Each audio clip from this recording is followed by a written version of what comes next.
the affectionate drama Eric and Ernie, Chrissy Baker brought to life a young Morecambe and Wise, earning her the BAFTA Craft Award nomination for Best Makeup and Hair Design. Her impressive portfolio runs through musical Mamma Mia to dramas such as Pierpoint and Wawa.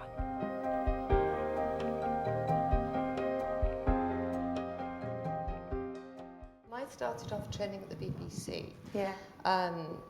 With fantastic makeup designers, fantastic cameramen. We were very, very lucky then. And the training lasted for about 2 years. And then I worked as an assistant, became a designer, after 4 years. And then went freelance about 12 years ago. Whilst you were doing that training, I don't know, did you have an idea of a direction you wanted to go, or is that something that you've discovered along the way? I think you do discover it along the way. I think you have an ambition, obviously, but you never imagine where you're going to get to. You can't. And it depends on really who you meet and what you do, your projects that you do. And I've been very, very lucky. Did you have a mentor as such? I work quite a lot with Liz Moss and Lisa Westcott. So they were my sort of two main people. We're going to take a look now at a clip from Eric and Ernie. I mean, in terms of the clip we're about to see, but what an amazing project to work on, and I guess as well difficult for you as a makeup artist in terms of these iconic characters that everyone has an image in their head of them. But we'll talk about that in a second. But can you set up this clip for us? It's about their life story from the ages of 9 to early 20s. This is them in their early 20s when they're having an audition with the very iconic By the Silvery Moon. Was that a laugh? I don't know. I've forgotten what they sound like. Strike it up, fellas. By the light, not the dark, but the light of the silvery moon. Not the sun, but the moon. What was that? I want to spoon. Pardon? To my honey, I'll croon love's tune. Honeymoon. He's going on a honeymoon. Keep a shining in June. January, February, March, forget it.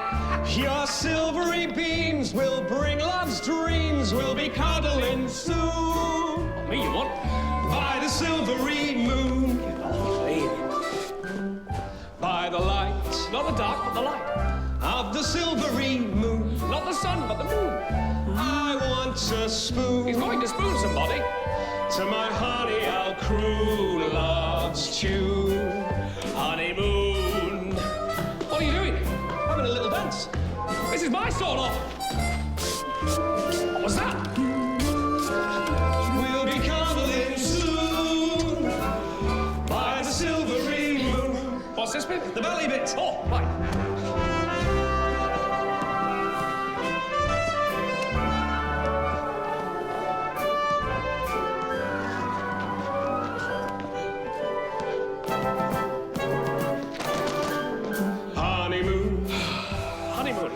Keep a shining in June. Very good. Your silvery beams will bring love's dreams. We'll be cuddling soon. What are you doing? By the silvery moon. By the silvery moon. By the silvery moon. By the silvery moon. Hey!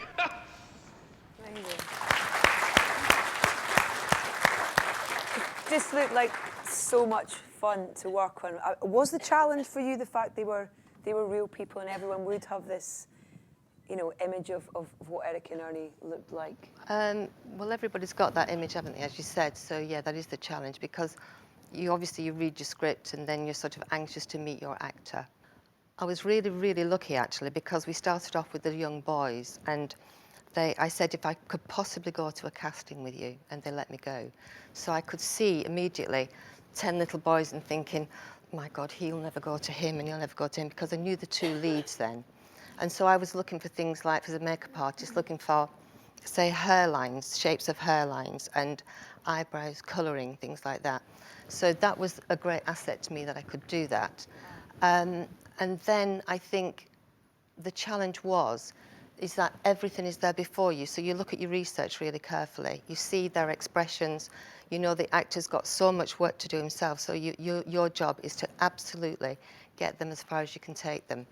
And I think we managed to get the two leads ready about 3 weeks before we got into rehearsals, so they could absolutely take on that character. When you see them do a read-through and then you can hear their voices, that's really exciting, because you think, you know, you're halfway there. You're getting there with them. And then just to keep constantly with them, so like doing the continuity, making sure that every little thing that you've found within looking at your research, you pass on to them, say, did you notice this? Did you notice that? And so you've got this fantastic teamwork growing together between you and the actor. Well, that's the thing I think that people underestimate is the other side to being a makeup artist is that relationship that you all have with your actors. Having to have someone sat in a chair for hours on end, or pinpointing things out. It's a special relationship, isn't it? Especially when you're talking about an emotional scene. A lot of actors can really find that. They find it themselves, but they might not be able to cry. So, you know what I mean? They might say to you, can you just stand by because I need a tear stick? And it's those little things where you don't sort of make full knowledge of that, but you are just there to just sort of help them out with that. It's all those little things. It builds up a really good relationship. Just that first day, though, when they're sat in that chair must be quite, it must be quite a nerve-wracking experience for both of you. And both. Yes, it is. It's a two-way thing. Yeah. But you've done your tests by then, if you've been fortunate enough, you know what I mean? You've had your makeup tests, and it's all been approved, and they've started then. They've really started. But that first day isn't it? It is slightly nerve-wracking, because your time to get them out of that chair. That luxury is slightly taken away from you, and it's that sort of and costume, and you've got your half an hour, whatever you've said to your first AD is your half an hour, and you think quick cup of tea, but costume might take 10 minutes longer, and that eats into your time. But it's keeping really calm, really relaxed, so that they never feel that tension. We saw Victoria Wood in that clip there, and you've worked a lot with Victoria, and also Julie Walters as well, Mo. I have. Which you... For Morecambe and Wise, we had 3 decades, and Vix was the one who had to keep changing from the 20s, 30s, 40s and 50s. And she runs like in between scenes when you're going from the 20s, instead of the 30s to the 50s. She just runs. You've got to leg it with her. It's like you're doing a quick change show with her the whole time. So you've got to be fast with her. But she'll give you your time. And, they're fabulous. And Julie is, well, we all know she's just amazing. And on Mo, I will always say I would never have got that BAFTA if she'd not sat in that chair and give me that time. Because it was so important, because we were literally, I'd had prep time on that, and prep time can be anything from 10 days to 3 weeks, and on that I had just under 3 weeks, but I had 5 particular looks to do on her, and they were all really precarious and very, and I knew that 3, I felt very confident with 3 of them. One of them, I didn't even know really it was going to ever happen or not. And the director said to me, that look we had discussed, well, I think we should do it. And I thought, oh, no, I've not got anything for that. And I said, OK, then, because you do say, OK, but I haven't looked, because you just want lucky to do them. Lucky them. And I managed to find this back piece which matched her wig colour. So I cut that to pieces. This was all in the night before. Put that on the back of her head, and then I thought, just looks terrible. It's just like this awful nightmare that we all think you're never going to get around this. And then I found this box of mohair, and I laid on mohair all through the front of her head here. This was to test him, to show him. And I was hoping he would come in and go, that just looks terrible. But as I was doing it, I thought, actually, in a very strange way, this is probably working. Do I want it to work? And that's terrible, isn't it? But do I really want this to work? Because once that goes under camera, I'm not quite sure. Anyway, the next day we go on camera, and he'd promised me, he said to me, I promise you I will shoot this, and I will shoot a mid-shot.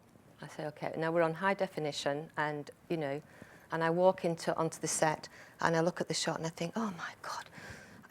We're on a tracking shot, and a tracking shot means that you're going to slowly move in like that. So he isn't going to stop on a mid-shot. He's going to stop here.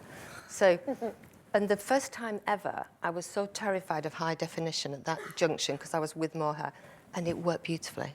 it worked beautifully because it just burnt off. It was fantastic. It was a fluke, really, but it was a beautiful fluke because it worked. And, you know, that was with my director helping me. It was a total team effort. So you never really know, however well prepared you are, what your director might say to you. It's one of the great things about this job, I think, is that, like you were saying, Catherine, that you can suddenly find yourself, you're chasing yourself. But then when you've achieved it, it's such a triumph because you can't imagine that feeling because you look and you think, wow, and you've learned something. How important is it to have diversity in terms of the breadth of work that you can do? Me, I think hugely. Yes. Hugely. I think there's a lot of, for most people now I think are starting, you obviously dream of going into film and television, we all do. And then there's a diverse world out there of what you can actually achieve being a good makeup artist. I mean, I find myself, I've been very lucky because I do film and television. We all do commercials. I do lots of music stuff. I've worked sometimes with the most wonderful opera singers, and then you're privileged to stand there and listen to them sing, ballerinas. So I think that diversity is really fantastic. And I think also if you're diverse in your career, you're diverse in the way that you work, totally. I think that spills over. So you're always prepared to learn and listen. So for me, I've loved it.